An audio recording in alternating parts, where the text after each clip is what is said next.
दिनों के बाद मैं आई हूँ आज आप लोगों के सामने। और आज फिर वही इतिहास की बातें। और आज जो मैं जिस विषय पे बात करूंगी वह आधुनिक भारत के इतिहास का एक प्रसंग है। और उस पर भी अगर हम कहें तो यह भारतीय स्वतंत्रता संग्राम का एक महत्वपूर्ण विषय है, महत्वपूर्ण घटना है। और वह क्या है? खिलाफत आंदोलन। ये खिलाफत आंदोलन जब गांधी युग का आरंभ हुआ, भारतीय स्वतंत्रता संग्राम में जब गांधी युग का आरंभ हुआ, तो उसके बाद बहुत सारे आंदोलन हुए जो भारत को स्वतंत्र कराने में इनकी बहुत बड़ी भूमिका थी। और इन घटनाओं का बहुत ही महत्वपूर्ण प्रभाव था आने वाले दिनों पर। तो मैं बात करूंगी खिलाफत आंदोलन। सबसे पहले तो बात होगी खिलाफत है क्या। तो खिलाफत, खलीफा और खिलाफत, खलीफा से खिलाफत बनता है। और हम आपको बता दें कि तुर्की साम्राज्य जिस जो वहां का सुल्तान होता था वह खलीफा होता था, खलीफा कहलाता था। और ये खलीफा क्या होता था? ये विश्व के जितने भी मुसलमान हैं या जितने भी मुसलमान देश हैं उन सबों का धर्म गुरु होता था खलीफा। और इस खलीफा का बहुत ही अधिक महत्व था इन मुसलमानी देशों में या मुसलमानी क्षेत्रों में या मुसलमानों के बीच खलीफा को बहुत ही महत्व दिया गया था। इनकी पद प्रतिष्ठा को बहुत ही उन्नत माना गया था और इनके प्रति सभी नतमस्तक रहते थे। अब हम बात करते हैं ये खिलाफत आंदोलन क्यों हुआ। खिलाफत तो खलीफा समझ गए। खिलाफत यानी खलीफा के लिए एक आंदोलन हुआ भारत में। कब? 1919 में इसकी शुरुआत हुई। और इसका मुख्य उद्देश्य क्या था कि तुर्की में खलीफा की जो व्यवस्था है वह बरकरार रहे। अब सवाल उठता है, आप कहेंगे कि बरकरार रहे का क्या मतलब है? अभी तक क्या होगा, बरकरार तो है ही। तो नहीं, ऐसी बात नहीं है। हम जानते हैं नवंबर 1914 में प्रथम विश्व युद्ध की शुरुआत हुई। और इस युद्ध में एक तरफ इंग्लैंड, फ्रांस, रूस मित्र राष्ट्र थे। उसके पीछे बहुत सारे राष्ट्र थे, लेकिन मुख्य रूप से इंग्लैंड, फ्रांस और रूस। दूसरी तरफ इटली, जर्मनी और तुर्की। जैसा कि हम जानते हैं यह तो विश्व युद्ध था। विश्व के सारे देश किसी ना किसी रूप में इस युद्ध में इन्वॉल्व थे। अब आप पूछेंगे कि क्या भारत भी इन्वॉल्व था? बिल्कुल, भारत भी इन्वॉल्व था। उस समय भारत में ब्रिटिश सरकार का शासन था, ब्रिटिश रूल था। और ब्रिटिश रूल जिधर था भारत को उधर से ही लड़ना था, भारतीयों को उधर से ही लड़ना था। बस यही बात थी कि प्रथम विश्व युद्ध शुरू हुआ और भारत जो है, वहां के जो लोग हैं, वहां के जो सैनिक हैं, चाहे समर्थन करने वाली जनता है, हिंदू और मुसलमान, उसके सामने क्या दुविधा का प्रश्न, क्या दुविधा खड़ी हो गई? पहला यह कि तुर्की के खलीफा के विरुद्ध इंग्लैंड युद्ध कर रहा था और हमें इंग्लैंड के साथ रहना है। इसका मतलब क्या हुआ कि हम तुर्की के खलीफा के विरुद्ध युद्ध कर रहे हैं और खलीफा पद को समाप्त करने के लिए या खिलाफत को समाप्त करने के लिए हम आंदोलन में, युद्ध में भाग ले रहे हैं। जबकि भारत के अधिकांश मुसलमान नहीं चाहते थे कि भारत अंग्रेजों के साथ खड़ा होकर तुर्की के विरुद्ध या खलीफा के विरुद्ध युद्ध करे। इसमें बहुत सारे मुस्लिम नेता थे। अबुल कलाम आजाद, अली बंधु शौकत अली और मोहम्मद अली दो भाई थे, और मुख्तार अंसारी और बहुत सारे ऐसे नेता थे, मुस्लिम नेता, जो नहीं चाहते थे कि तुर्की के खिलाफत के विरुद्ध हम खड़े हों या हम अंग्रेजों के साथ होकर तुर्की के खिलाफ युद्ध करें। ऐसी स्थिति में अंग्रेजों ने आगे बढ़कर कहा, मुसलमानों को आह्वान किया कि भाई आप क्यों परेशान हो, आप लड़िए हमारे साथ, आप हमारे साथ लड़िए, हम तुर्की को का बाल भी बांका ना होने देंगे, या हम उसे अक्षुण्ण रखेंगे, उस पर हम बिल्कुल अनैतिक या अन्यायपूर्ण व्यवहार नहीं करेंगे, बस आप हमारे साथ रहिए। उस समय इंग्लैंड के प्रधानमंत्री थे जॉर्ज, तो उन्होंने लॉर्ड जॉर्ज जो थे उन्होंने कहा कि आप हमारे साथ युद्ध कीजिए, युद्ध होगा तुर्की के साथ, हम बहुत ही अच्छा व्यवहार करेंगे, हम उसके साथ कुछ भी अन्याय नहीं होने देंगे। ठीक है, इस बात पर मुसलमान या भारतीय खिलाफत के तुर्की के विरुद्ध लड़ने लगे या खिलाफत के विरुद्ध लड़ने, ऐसे वो तो स्पेशल मित्र राष्ट्र और धुरी राष्ट्र का युद्ध था, लेकिन दूसरे तरफ तुर्की था और तुर्की का हारना का अर्थ ही था कि खलीफा का गिरना। और हम देखते हैं दूसरी तरफ की तुर्की से जो अब्दुल मजीद थे उन्होंने जर्मनी का साथ दिया। इस तरह युद्ध हुआ और 1918 में युद्ध समाप्त हो गया। फर्स्ट वर्ल्ड वार 1918 में समाप्त होता है, लेकिन इसी बीच क्या होता है कि अंग्रेजों द्वारा बहुत सारे अरब के देशों को उकसाया जाता है कि तुम इस खलीफा को मत मानो या तुम अपने आप को स्वतंत्र करो, और बहुत सारे अरब देश जो हैं इस बात में आ जाते हैं, अंग्रेजों के बात में आ जाते हैं, और उन्होंने इंग्लैंड के समर्थन में, इंग्लैंड की बात में आकर के उन लोग क्या करते हैं कि तुर्की साम्राज्य या तुर्की राज्य के विरुद्ध खड़े हो जाते हैं, खलीफा के विरुद्ध खड़े हो जाते हैं। जब यहाँ के मुस्लिम नेताओं ने ऐसा देखा कि ये तो बहुत ही गलत हो रहा है कि हमारे अरब देशों को भी इन अंग्रेजों द्वारा बहला के फुसला करके उन्हें खलीफा के विरुद्ध खड़ा किया जा रहा है, यह बिल्कुल ही गलत बात है।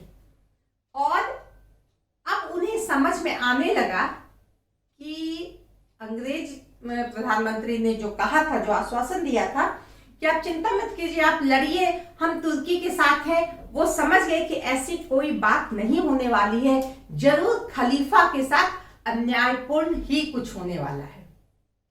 और इस अंदेशा को लेकर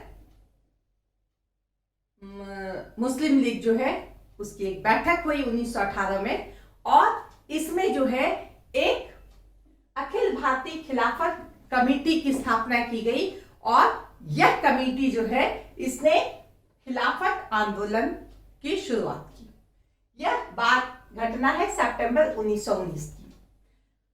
हमारे सामने यह प्रश्न उठता है कि ये खिलाफत आंदोलन, ये तो धर्म से संबंधित लग रहा है, फिर ये हम भारत की राजनीति में ऐसा क्यों पढ़ रहे हैं, हम भारतीय स्वतंत्रता संग्राम में इसे क्यों पढ़ रहे हैं? तो हमें यह जानना चाहिए कि खिलाफत आंदोलन एक धार्मिक आंदोलन था, फिर भी भारतीय राष्ट्रीय आंदोलन के इतिहास में इसका बहुत अधिक महत्व है। कैसे?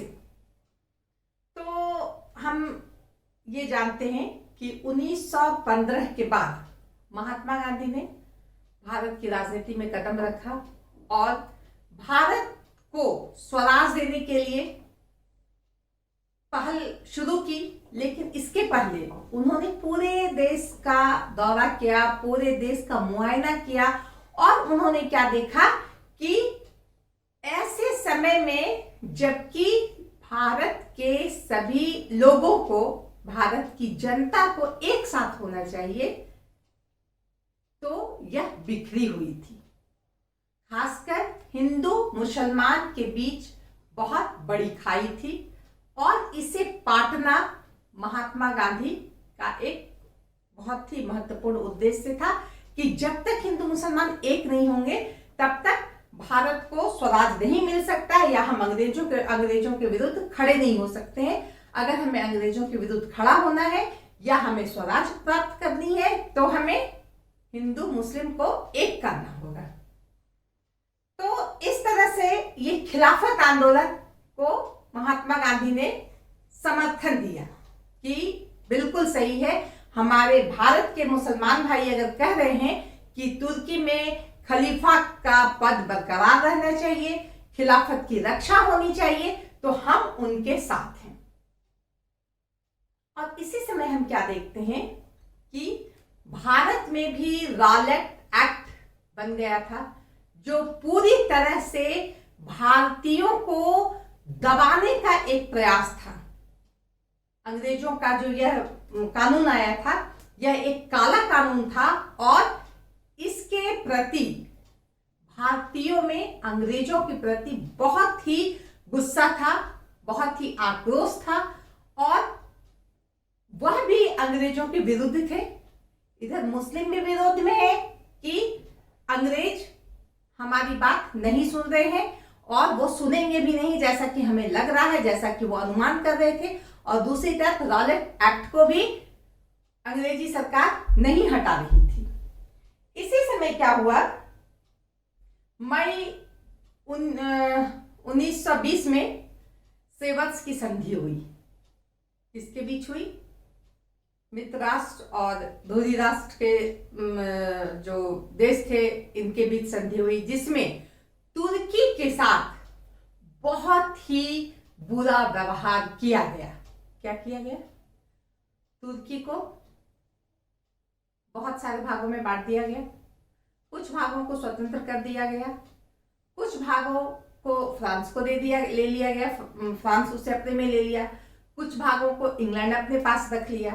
तो जब ये सेवर्स की संधि आई, खिलाफत कमेटी की स्थापना हुई थी 1919 को और 1920 में सेवर्स की संधि हुई और इसमें कंफर्म हो गया कि जिस बात की आशंका थी वही हुआ।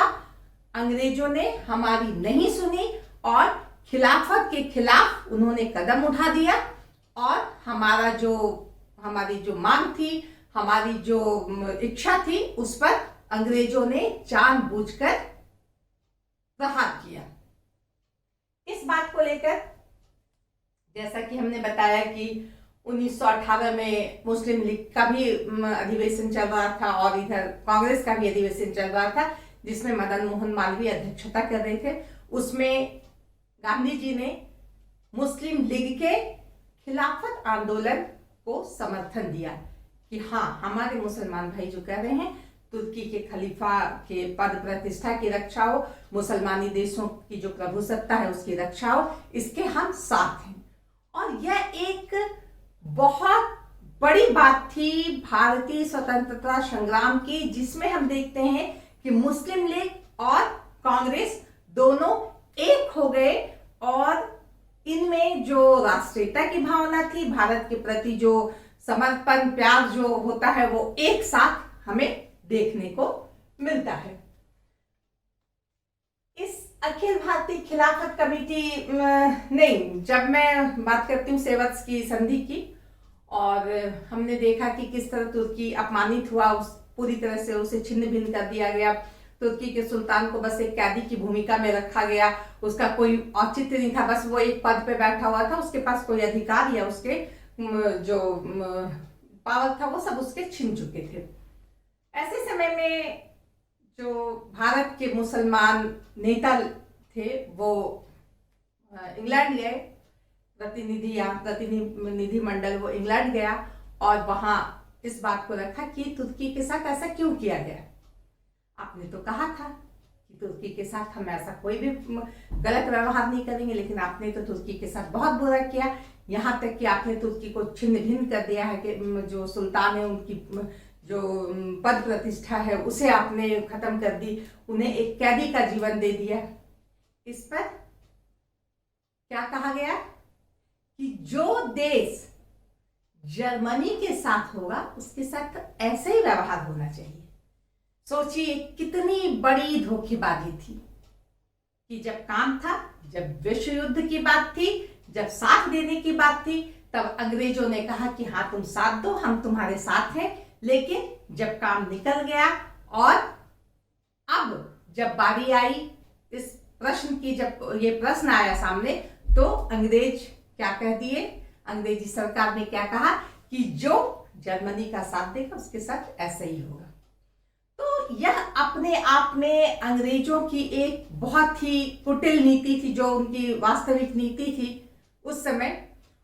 और यह खिलाफत आंदोलन जो था यह जोर पकड़ने लगा। इसकी दो मांग थी। क्या मांग थी कि खलीफा की प्रतिष्ठा जो है आप फिर से बनाइए, आप फिर से खलीफा की प्रतिष्ठा को बनाए रखना है आपको। अगर आप नहीं करेंगे, अगर ऐसा नहीं करेंगे तो हम आपका साथ नहीं देंगे, हम आंदोलन करेंगे आपके खिलाफ। दूसरी बात, मुसलमान राष्ट्र जो थे उसकी प्रभुसत्ता को आप बरकरार रखिए। जैसा कि मैंने कहा, बहुत सारे राज्य को अंग्रेजों द्वारा बहका फुसला करके उसे स्वतंत्र कर दिया गया था या तुर्की के सुल्तान के खिलाफ कर दिया गया था। ये सब खिलाफत आंदोलन के नेताओं के अनुसार गलत था और इसमें भागीदारी किसकी थी? अंग्रेजों की थी। अगर अंग्रेज चाहे तो इसे फिर से खत्म करके पूर्व अवस्था में सब कुछ ला सकता है।